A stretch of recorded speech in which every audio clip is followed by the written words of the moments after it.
नमस्कार मित्रों, स्वागत है आपका हमारे इस YouTube चैनल पर। आज हम बात करेंगे ऐसे संकेतों के बारे में जिससे पता चलता है कि आप कोई साधारण मनुष्य नहीं है, आप में है अलौकिक शक्तियाँ।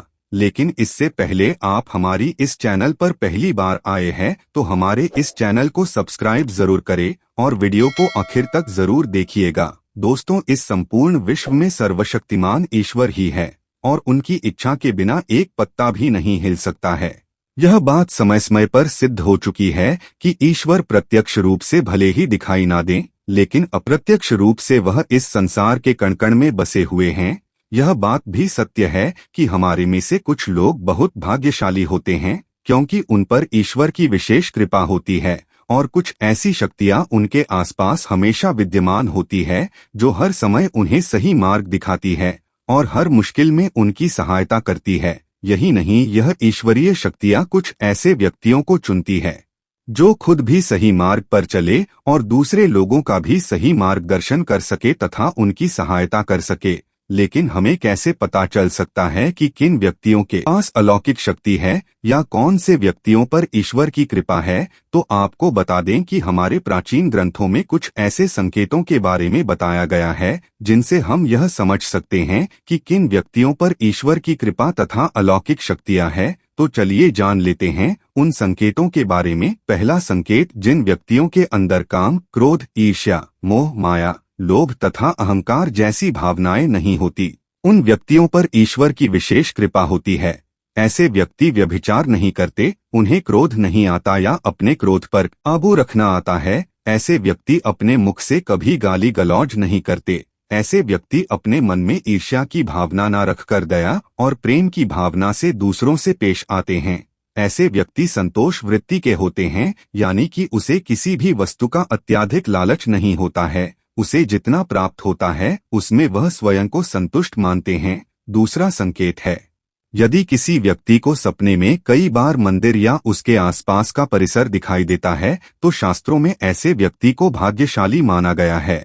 जिन व्यक्तियों को अपने सपने में ईश्वर का बार बार साक्षात्कार होता है, उन्हीं व्यक्तियों के साथ ईश्वरीय शक्तियां जुड़ी होती है। भगवान ऐसे व्यक्तियों को कुछ विशिष्ट संकेत भी दे सकते हैं जिनसे वह व्यक्ति समझ सकता है कि अलौकिक शक्तियां हर कदम पर उसके साथ हैं। तीसरा संकेत है, जो व्यक्ति अपने दैनिक कार्य से बचा हुआ समय ईश्वर की भक्ति, आराधना और नामस्मरण में व्यतीत करता है और ईश्वर को सत्य मानते हुए उनकी अनुभूति करने में समर्थ होता है, तो वास्तव में उस व्यक्ति के आसपास एक ईश्वरीय शक्तियों का पवित्र घेरा होता है जिसके कारण उसे ईश्वर का आभास होता रहता है। चौथा संकेत है, जो व्यक्ति समाज के प्रति अपना दायित्व समझते हुए सत्कार्य और पुण्य के काम करते हैं तथा मुसीबत में फंसे लोगों व गरीब और लाचार व्यक्तियों की यथासंभव सहायता करते हैं। आपदा और विपदा के समय मनुष्य तथा पशु पक्षियों की हर तरह से सहायता करते हैं तथा वृद्ध, असहाय और अपंग लोगों की समर्पित भाव से सेवा करना अपना कर्तव्य समझते हैं। ऐसे व्यक्ति वास्तव में समाज के लिए उदाहरण सिद्ध होते हैं। लेकिन आपको यह बता दें कि हर कोई व्यक्ति यह काम नहीं करता है। यह काम केवल वही व्यक्ति करते हैं जिस व्यक्ति के ऊपर भगवान की विशेष कृपा होती है। तभी उस व्यक्ति के अंदर ही ऐसे गुण उत्पन्न होते हैं। ऐसे व्यक्ति अंत में मोक्ष प्राप्त कर लेते हैं। पांचवा संकेत है, ईश्वरीय कृपा प्राप्त व्यक्तियों में एक अनोखी शक्ति भी होती है और वह शक्ति है पूर्वाभास। पूर्वाभास यानी कि भविष्य में होने वाली कुछ विशेष घटनाओं का पहले ही आभास हो जाना। अगर आपको भी भविष्य में होने वाली कोई दुर्घटना या कोई अच्छी घटना के बारे में पहले ही अंदाजा लग जाता है तो आपके ऊपर भगवान की विशेष कृपा है। छठवां संकेत है, कुछ लोगों को हमेशा अपने आसपास एक विशिष्ट प्रकार की सुगंध का अनुभव होता है। हमेशा सुगंधित फूल, अगरबत्ती, धूप या कपूर जैसे पवित्र सुगंध का झोंका सा हवा में तैरता हुआ महसूस होता है तो यह उसके आसपास ईश्वर की उपस्थिति का संकेत तथा देवी देवताओं का आशीर्वाद होता है। सातवां संकेत है, ईश्वर का समय यानी कि ब्रह्मा मुहूर्त सुबह 3:30 से लेकर 5:30 या 6 बजे तक का समय होता है।